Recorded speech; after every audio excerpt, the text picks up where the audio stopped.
weapon aimed right at the hearts and minds of the weak and the desperate. It will give us control of it. If we want to rule more than one small fucking town, we have to have it. People will come from all over. They do exactly what I tell them if the words are from the book. It's happened before, and it'll happen again. All we need is that book.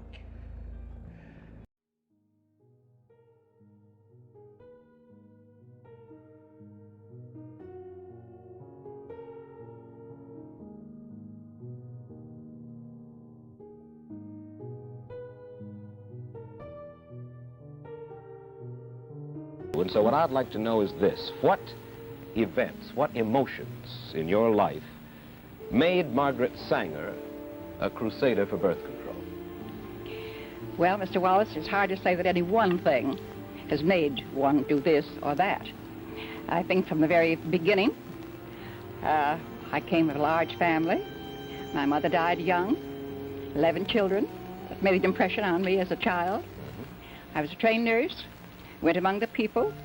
I saw women who asked to have some means whereby they wouldn't have to have another pregnancy too early after the last child, the last abortion, which many of them had.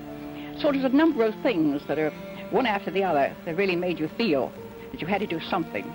There are some other possible reasons that suggest themselves on reading your biography by Lawrence later. Your mother, as you say, died prematurely after bearing 11 children. She was born a Catholic, was she not? She was born a Catholic, yes. And in Ireland.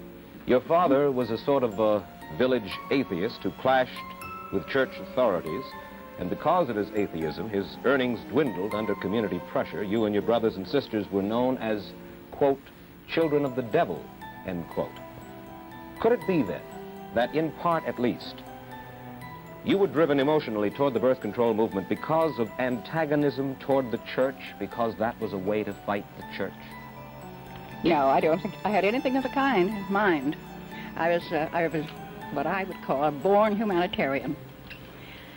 I don't like to see people suffer. I don't like to see cruelty, even to this day. And in nursing, you see a great deal of cruelty and unnecessary suffering. At that time, there was no opposition as far as the church was concerned, any church. It was mainly the law, the federal law and state laws that one had to think of. The church was not in my mind at all.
In her autobiography, Sanger wrote that she spoke at a 1926 Ku Klux Klan rally.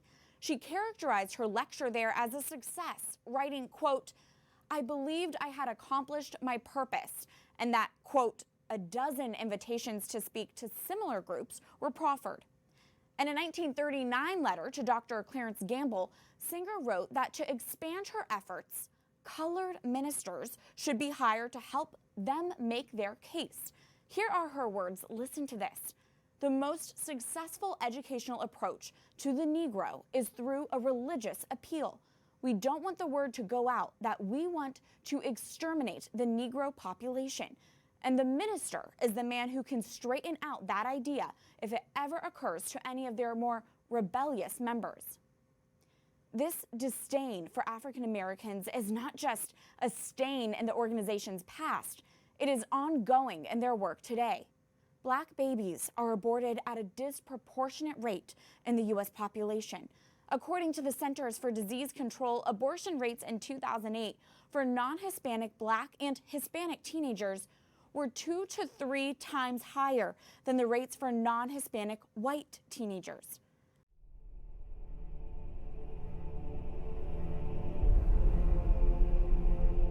Senator Warnock, you've said repeatedly that the exam room is too small for the patient, her doctor, and the U.S. government. We're asking you to take a clear position right now. Do you believe there should be any limitations on abortion set by the government? And you have 60 seconds. I think that the women of this country and the women of this state woke up one summer morning and a core protection that they've known for 50 years was taken from them by an extremist Supreme Court. And I stand where I've said I stand in the past, that a patient's room is too narrow and small and cramped a space for a woman, her doctor, and the United States government. We are witnessing right now what happens when politicians, most of them men, pile into patients' rooms. You get what you're seeing right now. And the women of Georgia deserves a senator who will stand with them. I trust women more than I trust politicians. May I respond? Very quickly, Mr. Walker. Hey, you know, it is, and I heard about him. I heard he's a neat talker, but did he not mention that there's a baby in that room as well? And also, did he not mention that he asking the taxpayer to pay for it? So he's bringing the government back into the room. So he's not talking about that. So when he mentioned that, it's like I've not seen too many pastors that would say that statement. Mr. Warnock, I'll give you a chance to rebut. I am a pastor. I'm a man of faith. And I have a profound reverence for life and a deep respect for choice. And because I have such a profound reverence for life, it's one of the reasons why I've stood up to address this issue of maternal mortality in our country. We lead all of the Western nations on that front, and black women are 3 to 4 times more likely to die even when they have the insurance and the income. Now that's something government could actually do something about. And I joined with Marco Rubio of Florida to pass a bill to address maternal mortality. The women of Georgia have a clear choice as we're watching women die. Do you want a senator who wants to control your life, or do you want a senator who wants to save your life? Well, I want to save your life. Well, what's funny, we need to keep moving, Mr. Walker. I have to respond to this. Very quickly. Because he told me Black Lives Matter.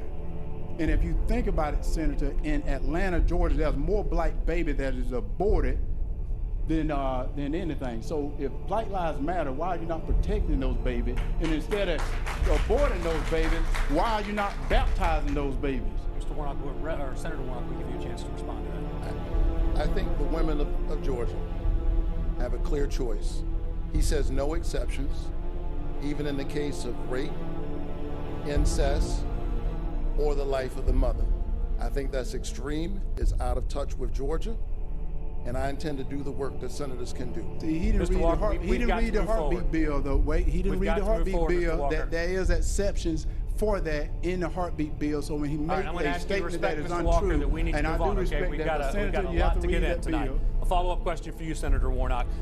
We ask that you take a listen to something that you said at a rally just a couple of weeks ago. So women, I trust women and their wisdom and their ability to sit with their own doctor. That's right. And if they choose, to sit with their pastor. And to pray about that and let their own conscience guide them. Even God gave us a choice. That's right. Even God gave us a choice. Can you clarify what you meant by that? You have 30 seconds. Oh, I think it's self-explanatory. God gave us a choice. And I respect the right of women to make a decision. These are medical decisions. They are deeply personal. Women find themselves in a range of circumstances. And this issue has been far too politicized. We're witnessing right now the chaos that ensues as a result of that. And women right now who may be facing a miscarriage in some cases are wondering what will happen and how will they have to explain that. I think that's deeply problematic. There are enough politicians piling into the rooms of patients, and I don't plan to join them. But just to clarify, in your opinion, God gave us a choice in regards to abortion. It is apparent that God has given us a range of choices, and the people of Georgia have a choice right now about who they think should represent them in the Senate. Man, may I have to respond? Mr. Walker, we do have to move on to our next topic. This will be very short, because he's correct. God gave us a choice. But also within the Bible, if you read the Bible more, God said choose life.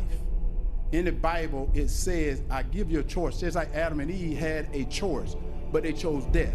Very quick, God said you very choose. quick. Mr. Walker, we need to move forward. I think he wants to arrogate to politicians more power than God has. All right, gentlemen, thank you. We're going to have to move on to our next topic, okay?